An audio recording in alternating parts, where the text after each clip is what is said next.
I just got engaged to a man that just spent 13 years in prison, and he's been out for 5 months. So this is his first Valentine's Day since he was 19.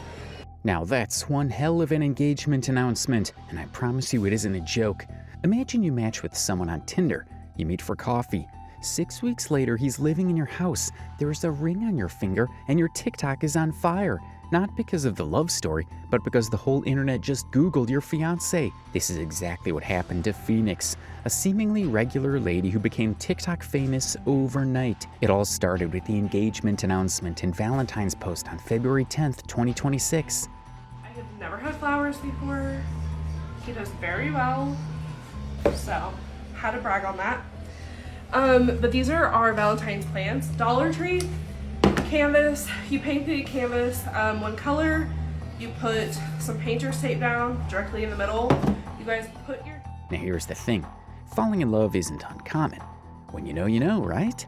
But the fact that the man she agreed to marry had spent almost his entire adult life in prison was a huge red flag. So people started digging, and the story got even darker. His name is Blake Lammers. So who is Blake Lammers? The man Phoenix calls the best part of her. The man who in November 2012 walked into a Walmart, bought 2 AR-15 style rifles and 400 rounds of ammunition, and then sat down with police and described on tape, in his own voice, exactly how he planned to walk in and shoot random people until the cops showed up. Blake was 19 years old at the time of his arrest. He served 13 years after he was convicted, and 5 months after walking out of prison, he was on Tinder, where Phoenix found him, fell for him, and invited him into her home. Now, I'm not here to tell you that people who've been in prison cannot change. I'm not here to say 13 years of someone's life counts for nothing, but there's so much more to this story than you can imagine. Almost everyone is talking about it on TikTok, and I brought the gist to you. Let's start with the primary reason why people are calling the couple out. The engagement video drew a lot of attention to Phoenix, so she quickly doubled down with additional videos to shed more light on the situation. First, Phoenix went after the critics who called Blake out, and by doing so, she accidentally told everybody exactly what he did. I'm not sure exactly how much regret you can have when no one got hurt. I'm sorry, We aren't talking about a speeding ticket or a victimless crime like fraud. Blake James Lammers was arrested in November 2012 in Bolivar, Missouri for attempted mass shooting. In the weeks before his arrest, he had legally purchased 2 AR-15 style semi-automatic rifles and approximately 400 rounds of ammunition from a Walmart. This was happening in the same week that the Twilight saga Breaking Dawn Part 2 was opening for its midnight premiere. It was also a few months after the Aurora, Colorado theater shooting that had the entire country on edge. His mother, Tricia Lammers, found the gun receipt. She was concerned because he had seen 7 psychiatric hospitalizations over 4 years. As any other reasonable mother would, she called the police. Officers found Blake unarmed at a Sonic drive-in and brought him in for questioning. During a videotaped interview at the police station, he admitted to planning to walk into the local Walmart and shoot random people, then wait for the police. He also referenced the idea of attacking a Twilight premiere he had bought a ticket for. He was convicted for attempted first-degree assault and armed criminal action and sentenced to 15 years in prison in 2014. The conviction was upheld 6-1 by the Missouri Supreme Court in 2016. He served approximately 13 years with time served and got out around September 2025. Now, Phoenix made this video to defend her man, and on one level, you can understand the impulse.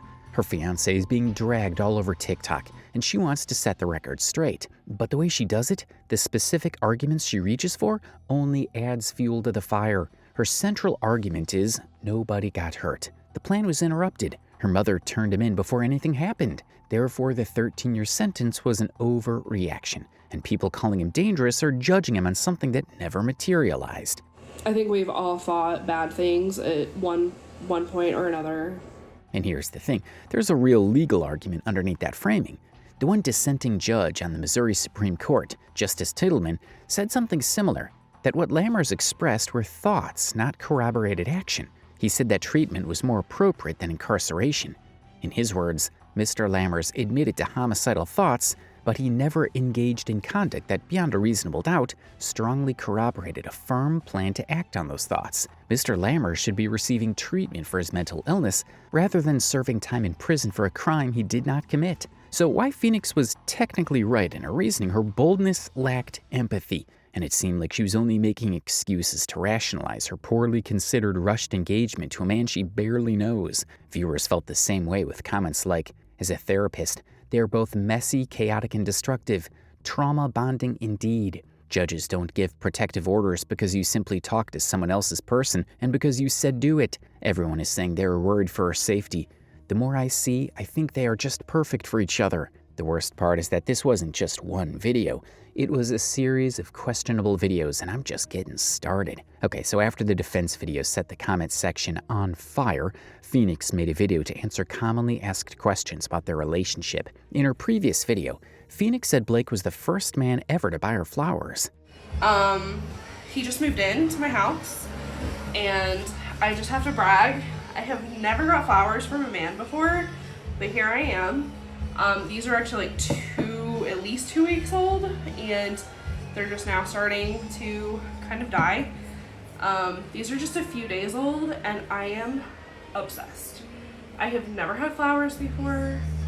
He does very well, so had to brag on that. So naturally, people wanted to know how he could afford flowers and her engagement ring fresh out of prison. This was the first question she answered in the video. She said he works 12-hour shifts. He got promoted. He's been with his company since August 2025, 3 weeks after getting out. How did he afford these flowers and my engagement ring? Let me tell you. He goes to work. He goes to work every single day. He works 12-hour shifts. In fact, he just got a promotion, and he's been with his company for 5 months. He got out of prison in August. He had a job. Well, I guess Blake is trying his best to adapt quickly. Still, as having a job doesn't answer the more pressing question, why are they rushing the relationship? And her answer here is the one that's stuck. All I can say is, one, you know when you know. And two, yes, we are engaged, but we are waiting until November of 2027 to actually get married, because that is when he's going to be off parole. He's doing about 2 years on parole. And so yeah, like, was the engagement rushed? Yes. So they can't actually get legally married until his parole ends. The engagement is real, the ring is real, the cohabitation is real, but the wedding is 2 years away because of parole conditions. Maybe that would give her enough time to think about her choices. Still, letting a man move into your house and getting engaged just 6 weeks after you met him on Tinder is wild, regardless of whether he's an ex-convict or not. So many people pointed out that Blake was using Fianc to secure a soft landing for himself. I mean, he may have a job, but now he has a comfortable house to stay in and a loving woman to tend to all his needs until he finds his feet. Fianc didn't see it that way, though. She went on to talk about how he was doing well for himself and had his own plans after prison before he met her. Had his own plans. When he got out of prison, he got a job pretty immediately. Within like a month or two, he bought a brand new Ford Bronco. He had plans to get his own place. So when you get out of prison, you have to tell them where you're going to be living. Of course he told you he was trying to find a house, and stability is a key parole requirement.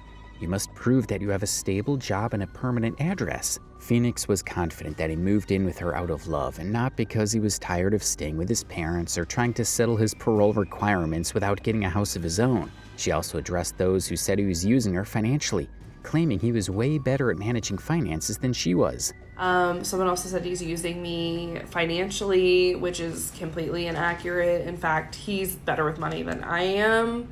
And he makes significantly more money than I do. I have no way to verify whether he really makes more money than she does, or if she's just saying that to make herself feel better about rushing the relationship. Regardless, this was followed by the most distressing part, where she refused to answer questions about why he was in prison in the first place. But for now, I kind of just want to protect him because he, he's still kind of integrating back in, and I don't want to do anything that jeopardizes like his mental health or anything like that.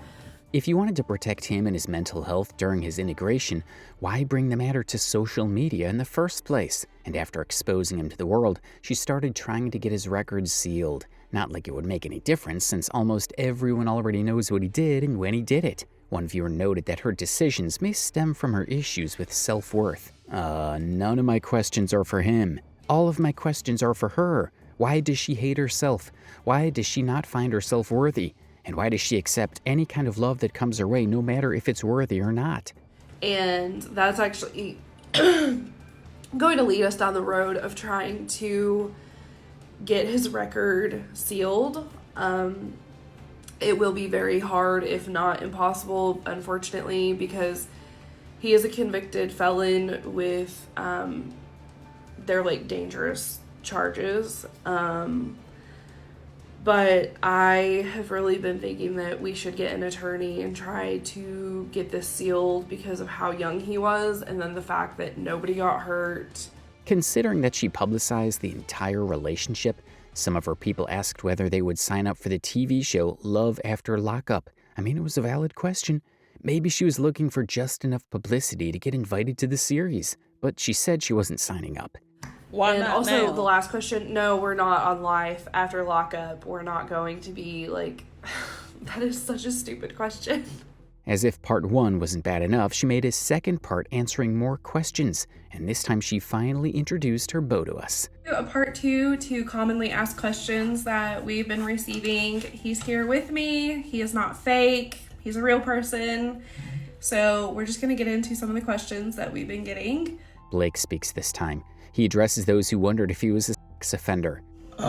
Big one was, am I a sex offender? I am not a sex offender. I'm not registering. I actually went to prison for a violent crime. I cross-checked, and no, he's not on the list. So he's telling the truth about not being a registered sex offender. He talked about the timeline of when they met and addressed other speculations about their relationship. I was actually out of prison 4 months before I met Phoenix. I got out in August, met her in December, so I did not get out and home playing with her. I'm not using it for her house, car, money, tax refund. Like some people are thinking I'm tax season, so I'm using her for money. The tax refund is a big one. I have my own job. I have a car of my own that I bought 3 months out of prison, because people, when they get out of prison, they can get jobs. He then confirms the 2 charges: first-degree assault and armed criminal action. No, I'll even tell you the 2 charges was a first-degree assault and armed criminal action. If you want to look into that and the definition of those 2 charges, all you have to do is Google it and it'll tell you. The lack of accountability is alarming. Both of them downplayed the events that led to his arrest, as if it were not that serious, as if his intentions were not clear, and he didn't admit to planning a massacre before he called the police. Also claiming he did nothing wrong and playing a victim of the justice system showed a lack of self-reflection on both their parts. Phoenix said living together was her idea and not his. But no, I asked him to move in. We split all of the household bills. Phoenix and Blake came across as totally settled in their version of events. Not defensive, not uncertain, not showing any cracks. And for a lot of people, that clarity was suspicious as well. Viewers pointed to possible mental health reasons for their behavior. He is diagnosed with autism, bipolar disorder, and something else. He said from his mouth sometimes he has homicidal thoughts. Like this lady will not have a happy ending. He is a time bomb ticking. Someone else pointed out that Blake is manipulating her into thinking she's in love and he doesn't need her for anything. That is classic post-prison romance. He walks out with no address, no job, but a PhD in manipulation. And what a surprise, he always manages to find love with a woman who's looking to be saved by him. Another person replied, agreeing with the manipulation theory. I think people always think that individuals in prison and/or people who suffer from some form of mental illness, addiction, are so uneducated or not smart. I have found to be the opposite case. The level of even street intelligence required to survive. At this point of their social media career, most people believe Phoenix was the victim who was just looking for love and happened to meet someone who took advantage of her. But as more videos surfaced, a new narrative started to unfold. You see, there was a lot of speculation about her mental health when Phoenix started posting her relationship online. She eventually posted a video that provided much needed clarity. In the video, she talked about how she was misdiagnosed with bipolar disorder as a child, but was eventually diagnosed with borderline personality disorder as an adult. This is going to be a long one this morning. I want to talk about a couple of things, including mental health, children, different things. Starting out with mental health, when I was 13 years old, I got misdiagnosed with bipolar disorder, and I was misdiagnosed for almost 10 years. It wasn't until I actually had my son that I realized like something's just not right. Like medication was not helping me. And I met with a psychologist, and I was with her for a few months. We did some testing and different things. That's when I found out that I had borderline personality disorder. Everyone is freaking out because... The thing is, it's not just her. Blake has also been diagnosed with borderline personality disorder. And the worst part is that both of them are unmedicated by choice. Fianc presents this not as a concern, but as a resolved issue. According to her, they manage it together through the relationship, through mutual support. They're doing just fine. We are both unmedicated because medication is not the answer for us, for him or me. Medication also does not treat antisocial personality disorder.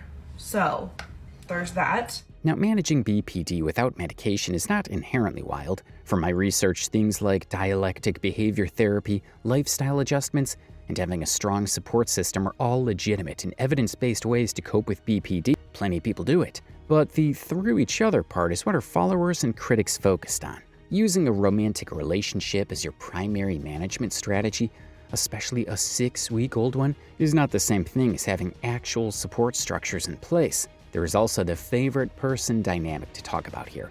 It's one of the most discussed features of BPD in online communities. It has to do with the way someone with BPD can become almost entirely emotionally organized around one person, especially in early relationship stages. The intensity of the attachment is real. The emotional experience of it is real. But it can make timelines that would make most people feel not just acceptable, but right.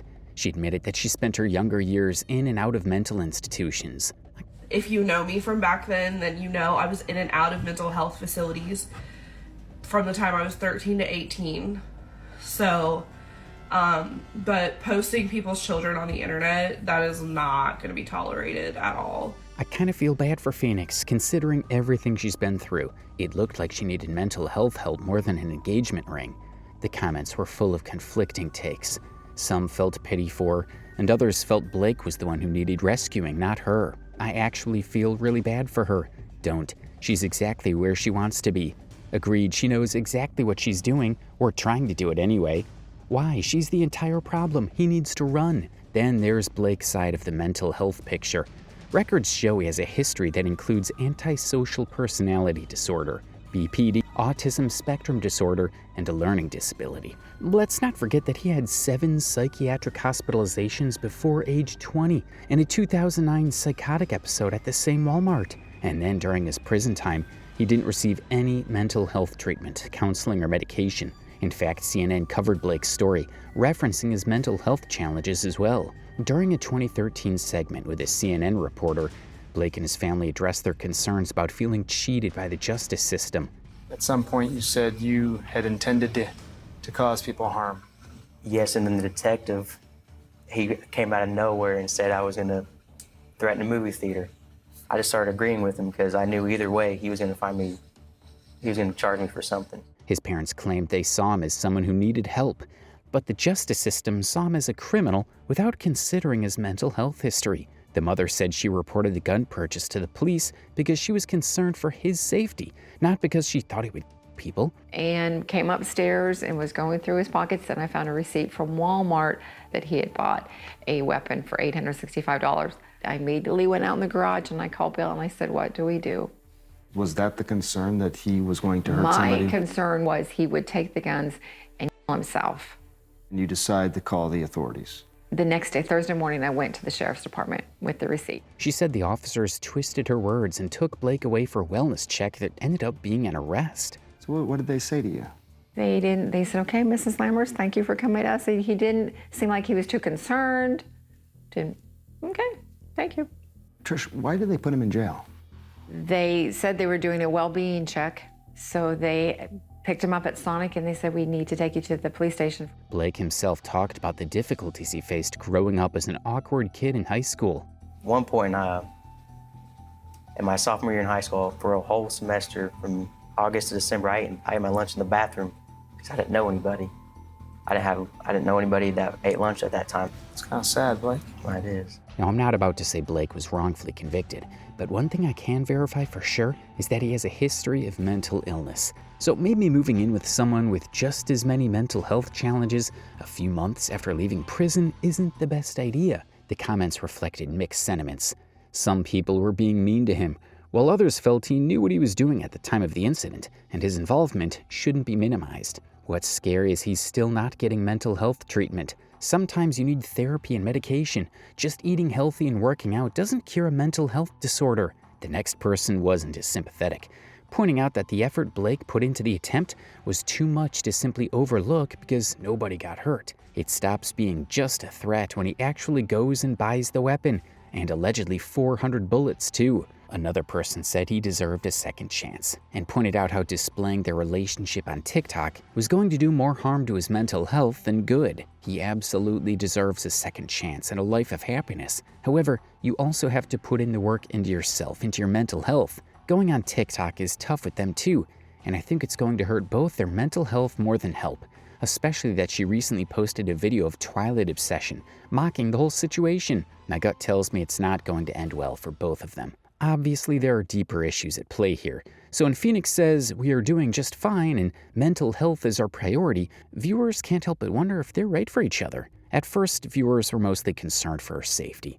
But things took a terrible turn when Fianc posted videos making a joke about the attempted mass murder. It started with a video of her and Blake watching a Twilight marathon. Remember that Blake had bought movie tickets to a Twilight movie when he was found with the guns and ammo. Fianc captured the video Weekend Date Night Twilight Marathon. At this point, it was obvious she was rage baiting her viewers. Now, rage bait about a recipe, a hot take, or a fashion opinion is one thing. Rage bait built on a rapid engagement with someone with a violent ideation criminal history, where the bait is genuinely alarming information about a real person's safety, that's a different category. It wasn't just the movie night video. Fianc also posted a conversation starter video that was a little too creepy for her audience. What is your favorite song? I think today I'm gonna have to say Decode by Paramore. Ooh, this is a hard one.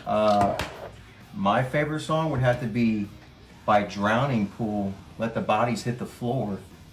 That's what I would have to pick for this moment. Viewers found these song choices concerning. First of all, Decode by Paramore was one of the lead singles in Twilight. Was it genuinely Fianc's best song, or was it yet another rage bait? For someone who said she wanted to protect Blake's privacy, Fianc was sure going out of her way to set her relationship up for internet scrutiny. While the original video has been deleted, like most of her controversial videos, viewers still expressed concern in the re-uploaded video. When people called her out for her choice of songs, she played the victim card and uploaded another video about cyberbullying. 700,000 to 800,000 people unalive themselves every single year, and I believe that's just in the US. And you were at a 2 to 2.5 times more likely to do it if you're a person that is getting cyberbullied. So I would just like to, say that since my mental health issues are being brought up so much and people are so concerned, if you're so concerned, stop sending me death threats, stop sending me hate. It's my life, it's my decision to be with who I want to be with. That's all. Cyberbullying is never okay, and Fianc was right about it leading to suicide. But I don't know what she was expecting from the rage baiting. First of all, when you put your business on the internet, people will talk. You can't control that part. Now, how you present your case would determine if you get backlash or encouraging support. Fianc, as usual, refused to take any accountability for her role in inciting the backlash. As negative comments intensified, Fianc deleted her TikTok account. There was a lot of commentary regarding why she deleted her account. Some said it was due to backlash and fear of repercussions from the parole board. Well, the account is gone. Yeah, completely gone. Facebook, Instagram, TikTok, the account is gone. He was so happy because he wanted to profit off his crime, and there's a law against that. So, a lot of comments were in the videos that she makes, because she is not right. So a lot of people were saying that they were going to contact his PO. People put down there that they were downloading all her stuff to keep as proof to send to his PO. Yeah. So I'm sure that had to do a lot with them taking it down, because he's still emperor. And this wasn't a lie. Profiting from crime is a big no-no, especially when it involves capitalizing on notoriety. Parole conditions and specific Son of Sam laws work together to redirect any ill-gotten gains to victims, ensuring offenders don't exploit their infamous status. The goal? To promote genuine rehabilitation through honest, productive work, not a lucrative tell-all book deal. But that's a topic for another day. Others said it was because of problems in the relationship, suggesting that Blake may not have understood the ramifications of putting his story out there on social media before he agreed to do so. I genuinely don't think that he understood the ramifications of online culture, specifically on TikTok, when it comes to cancel culture and doxing these days. He was in prison for the rise of modern internet as we know it, and especially TikTok. And for her to get on the internet and flaunt him and talk about his story and his experiences. This seems reasonable, considering that Blake spent years in prison and didn't experience the social media revolution. Some people in the comments section disagreed with this take, claiming that prisons aren't as restrictive as people think, and Blake probably knew what he was doing when he allowed Fianc to put his story out there. People in jail have internet access. Maybe he didn't fully understand, but prisoners aren't like in the Stone Ages. Some of them have iPads. I don't think he had internet access while in Missouri's highest security prison, LOL. You'd be surprised what they have as contraband. While speculation ran wild, Fianc reactivated the account and posted on her story about why she left. Apparently, she felt unsafe after someone messaged her about the content she and Blake were posting. In her words, "I didn't deactivate because of the hate. Other things took priority. We received threats in multiple places and had to come up with a plan. Myself and my fiancé are just fine." She also posted screenshots of the messages, and I must say they are dark. Hey, stupid bitch. If you're gonna rage bait, it's not funny or cute. I hope this parole officer sees you guys' videos. You two are plotting something. You two are the dumbest couple. All you could have done is walked away from him, yet here you are. The big stupid hoe won't listen to jack shit. We're gonna talk about you and your so-called man. I heard you sent your child to be adopted. Wow, Mom of the Year goes to you, not. You make me sick just looking at you. If he kills someone, we're gonna blame it on you. Maybe get a different hobby than rage baiting. Y'all are stupid grown-ass adults. You should know better. Go die like I'm dead-ass serious. Please do. You deserve to go in the grave. It didn't stop with body and mom shaming. The person made a clear threat to their safety. Your address is out there. Don't for a minute think either of you are safe. We don't need a convicted mass shooter and his ugly bitch in Springfield. If someone has your address and is messaging you with threats, that is not a comment section problem. That's a safety problem. It's something that involves law enforcement conversations and actual plans, which is exactly what Fianc said they were doing, coming up with a plan. She did indeed want attention, and that's why she did the rage bait, but I doubt she thought things would blow up into real-life threats. Reactions were mixed. Some viewers called her out for bringing it upon herself. One said, "I mean, they call it rage bait for a reason, because it can induce rage in people. And while I don't think people should be threatening them, the fact that they're rage baiting and then they start to get threats kind of makes sense, because they're not the only crazy people in this world." Another pointed out the irony of Fianc and Blake joking about mask with a song, implying they deserved whatever it is they got. They were joking about him unaliving people with song choice in the video of them watching Twilight. I'm calling BS on that being her reason why she deactivated. Some users were surprisingly supportive of the couple in this situation. Not a fan of that couple, but come on, grow up, people. Want to know what I did when I saw them posting stuff I don't agree with? I scrolled on. I didn't send hateful, twisted messages, sinking myself down to their level. Anyone telling a person to die is just as bad as them. Get your emotions in check. Here's what I'll say plainly. Some of the viewers watching this video did not at all behave well. Concern about a relationship is legitimate. Pointing to court records and documented history is not bad. Thousands of strangers flooding a woman's comment sections with negative comments is cyberbullying and unacceptable. Also, if their mental health is as delicate as viewers say, these kinds of comments may only provoke them and push them over the edge. And it made me realize I don't care anymore what anybody gotta say. Fianc is still posting videos of herself and her relationship, but she's cleaned up her page, getting rid of all the rage bait. She's also turned off comments in most of her posts to reduce cyberbullying. Now all anyone can do is wait and see how things unfold. Will they have a happy ending, or will it end in tragedy?